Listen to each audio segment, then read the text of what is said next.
Warning: do not watch this alone. What you're about to hear is not a crime story. It's a nightmare whispered by the earth itself.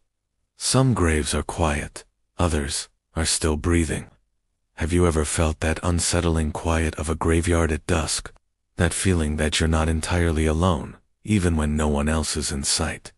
Most of the time, it's just your imagination. But what if it wasn't? What if the ground beneath your feet held a secret so dark, it could stop your heart? This isn't a ghost story. This is about the ones who were never allowed to become ghosts. This is about the breathing graves. In a forgotten rural region, a place scrubbed from modern maps and lost to time, the villagers began to notice something impossible. Freshly turned earth, mounds that looked disturbingly like graves, started appearing in the fallow fields overnight. There were no funerals, no announcements, no grieving families, just soil. And then came the nights. That's when the real terror began. Dogs, once brave and loud, would whimper and hide, refusing to go near the fields. A strange, rhythmic thumping started echoing through the quiet village. Children complained of knocking sounds coming from underneath their beds, a muffled, desperate beat that kept them awake, staring into the darkness. The oldest residents, their faces etched with a fear that went beyond simple superstition, would gather in hushed circles, whispering the same chilling sentence over and over again. Someone is still alive down there. It was a communal dread, a shared secret that poisoned the air they breathed. They knew something was deeply wrong, a fundamental law of nature being violated just beneath the surface of their quiet lives. The dead are supposed to be silent. Theirs were not. They called him the caretaker. To outsiders, he was just a quiet man, living on the edge of the village. He seemed helpful, kind, always the first to offer a warm meal and a dry bed to travelers who had lost their way, or to the sick and the lonely who had no one else. He had this calm, almost serene, demeanor that put people at ease. He would often talk about his philosophy on life and death. He believed that death itself wasn't the enemy. It was the journey to ITI, the suffering, the pain, the fear that was the true evil. He saw himself not as a monster, but as a liberator. His solution was as simple as it was horrifying: bury people before the real pain could begin. He would find those he deemed to be suffering, the terminally ill, the heartbroken, the hopelessly lost, then offered them his unique brand of mercy, a final peace, delivered not at the end of their life, but just before. He truly thought he was performing an act of compassion, sparing them from a fate he considered far worse than death, a slow, agonizing decline. In his twisted logic, a swift descent into the earth was a gift. According to the fragmented rumors, the whispers passed down through generations like a cursed heirloom. His method was a meticulous and terrifying ritual. The victims were never killed, not in the conventional sense. They were drugged. A potent mixture of herbs and tinctures that would induce a state of profound paralysis.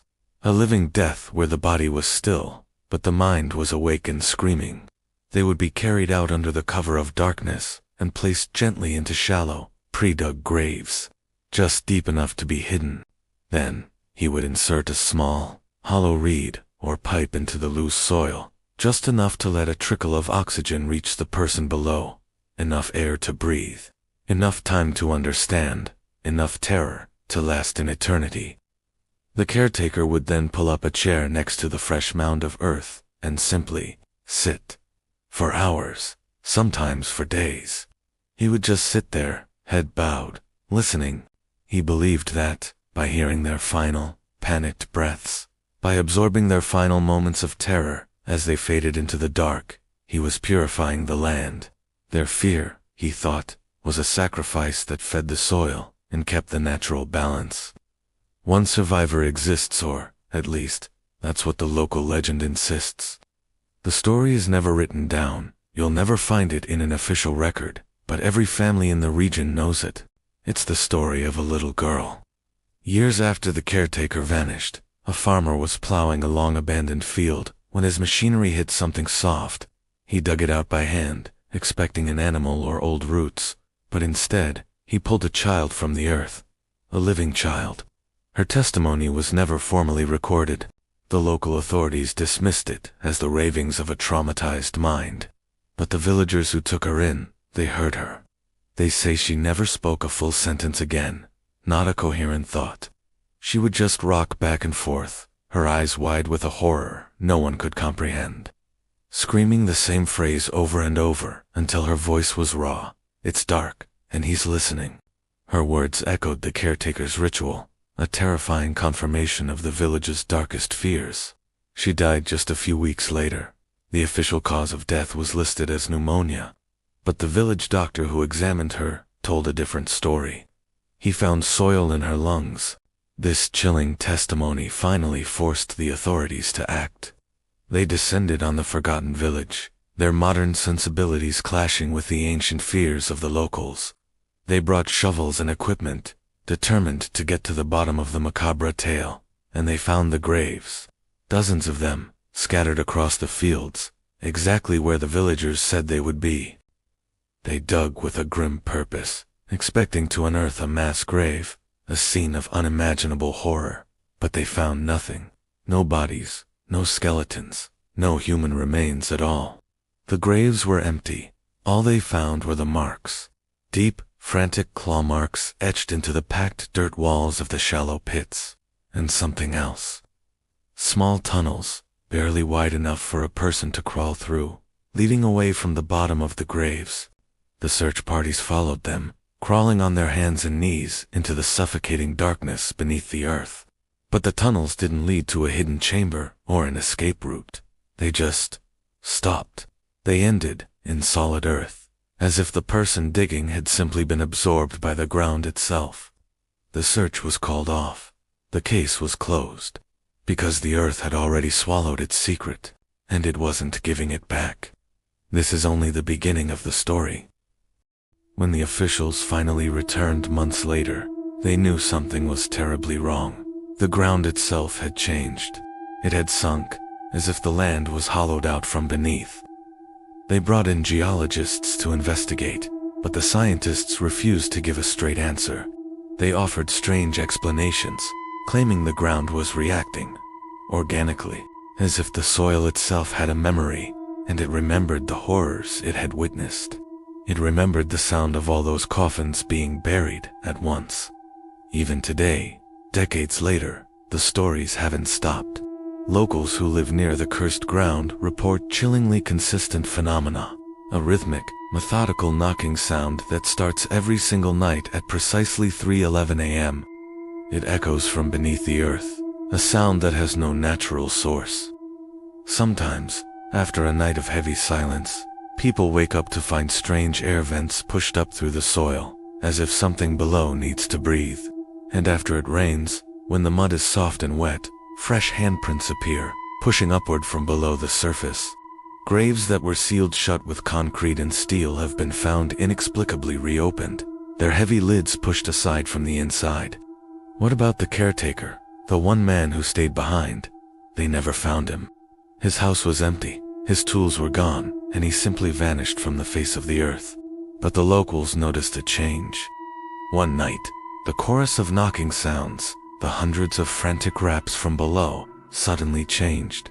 Instead of a cacophony, there was only one sound, a single, slow, weak knocking. It sounded desperate, tired, as if someone was using their last ounce of strength to signal for help. Then, just as suddenly as it began, it stopped. A profound silence fell over the land. The next morning, a search party discovered a freshly collapsed grave. They dug it up, hoping for answers, perhaps for a body. But inside, all they found was a single, mud-caked shovel. The place has become a magnet for thrill seekers and urban explorers, but few who trespass leave without a story. They report their equipment going haywire the moment they step onto the property. Phones glitch and die, compasses spin wildly, and cameras record static over clear footage. Audio recorders left running have picked up the unmistakable sound of breathing, deep and ragged, right next to the microphone, even when no one is there, and sometimes, captured in the silence between breaths, faint whispers can be heard, voices that seem to come from the earth itself, saying, "Stay with us." The disappearances haven't stopped either. As recently as 2018, a popular urban explorer went missing after announcing he was going to spend the night at the site. His friends and family never heard from him again. Weeks later, his camera was found half buried in the mud. It was still recording, its memory card filled with hours of pure, terrifying darkness. You see, the land was never cleansed of the tragedy that soaked it. It was fed by it. That mass burial wasn't an ending. It was a beginning. It was a ritual, and the souls trapped below were the offering. And some of the old-timers believe the caretaker didn't just disappear. They believe he became part of the ritual. That when he dug that final grave, he wasn't burying a stranger. He was digging his own, and now he's down there with them, listening forever.